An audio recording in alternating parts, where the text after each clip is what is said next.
আজ আপনাদের মা দুর্গার এমন এক রূপের কথা শোনাবো যে রূপের আরাধনা করা হয় ব্যবসার উন্নতির জন্য। তাই মায়ের এই রূপ সাধারণত এক বিশেষ বণিক সম্প্রদায়ের কাছে পূজিতা। চলুন জেনে নেওয়া যাক ঠনঠনিয়ার 21C রাজেন্দ্র দেব লেনের গন্ধেশ্বরী মায়ের মন্দির সম্পর্কে।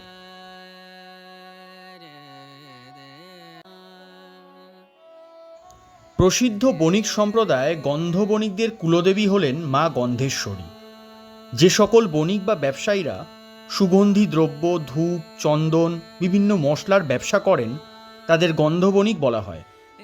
তাদের বিশ্বাস মা গন্ধেশ্বরীর কৃপাতেই তাদের ব্যবসার উন্নতি ঘটে। তাই প্রতি বছর বুদ্ধ পূর্ণিমার দিন গন্ধ বণিকরা বাড়িতে মা গন্ধেশ্বরীর আরাধনা করেন। 1343 বঙ্গাব্দে 14ই বৈশাখ গন্ধেশ্বরী মন্দিরের ভিত্তিপ্রস্তর স্থাপন করেন শোভাবাজারের বিখ্যাত ব্যবসায়ী বটকৃষ্ণ পালের পুত্র হরিশঙ্কর পাল। তারপর 1346 বঙ্গাব্দের 17ই বৈশাখ বুদ্ধ পূর্ণিমায় মায়ের অষ্টধাতুর বিগ্রহ প্রতিষ্ঠা করেন গন্ধবণিক সম্প্রদায়ের তৎকালীন সভাপতি নৃত্যগোপাল রুদ্র।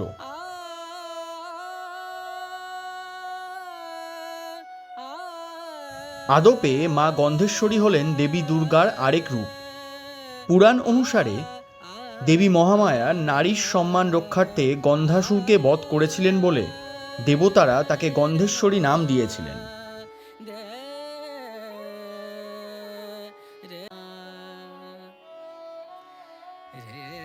মা গন্ধেশ্বরীর এই মন্দিরটি পশ্চিমমুখী।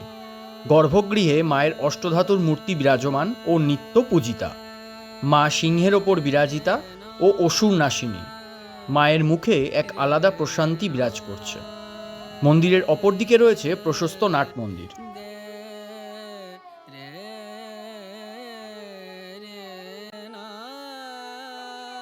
প্রতি বছর বৈশাখী পূর্ণিমায় এই মন্দিরের বাৎসরিক অনুষ্ঠান সম্পন্ন হয়। ওই দিন ব্যবসায়ীরা মায়ের কাছে তাদের খাতা ও ওজনদণ্ড নিবেদন করেন। অনুষ্ঠান শেষে সকলের মধ্যে খিচুড়ি ভোগ বিতরণ করা হয়।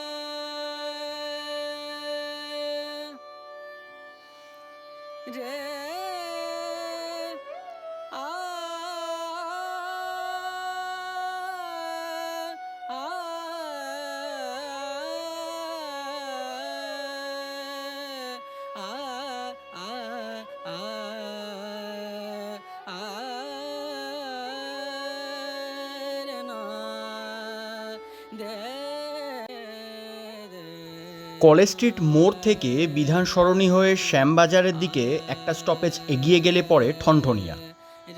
সেই ঠনঠনিয়া কালী মন্দির থেকে ঢিলছোড়া দূরত্বে রয়েছে এই মন্দির। আবার হাতিবাগান বা শ্যামবাজার থেকেও ঠনঠনিয়া স্টপেজে এসে সহজেই পৌঁছানো যায় মা গন্ধেশ্বরীর এই মন্দিরে।